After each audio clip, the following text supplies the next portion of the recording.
Wenn die Leute in Grinzing gesoffen sind, da tanzt gleich renommieren. Da fangen sie gleich zum Aufstehen an, zum Schwindeln und zum Lieren. Was sie nicht sind, was sie nicht haben, für mich sind sie mein Hund. Ich sage ihnen gleich, was ich hab, und das hat seinen Grund. Ich hab ein Mutztraumwampen, den zeige ich gerne her. Und wenn ich nicht die Wampen hätt, wär ich schon Millionär. Ich hab ein Mutztraumwampen, ja die kostet ein Schippe Geld.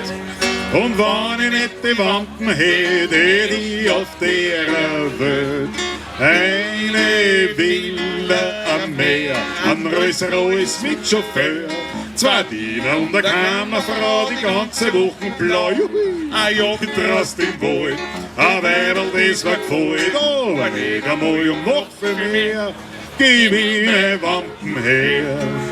Wenn ich dann aus Finanzamt gehe, da trifft mich gleich der Schlag. Da legen Sie doch keinen Zettel hin, bitte mit 45 Fragen. Vermögen, Erbe, Grund, Besitz, Geschäft und Inventar. Aber ich druck da fest den Bleistift auf und schreib aus Formular. Was soll ich noch? Ja, pass auf. Ich hab ein Mutztraumwampen, die zeige ich gerne her. Und wenn ich nicht die Wampen hätt, wär ich schon Millionär. Ich hab ein Mutztraumwampen, ja die kostet ein Schippe Geld.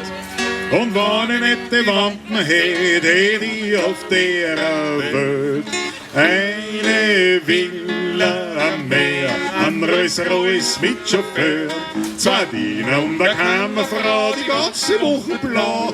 Ein Jagdrast im Wald, ein Weiberl, das mir gefällt, aber nicht einmal und noch viel mehr, gib ich meine Wampen her.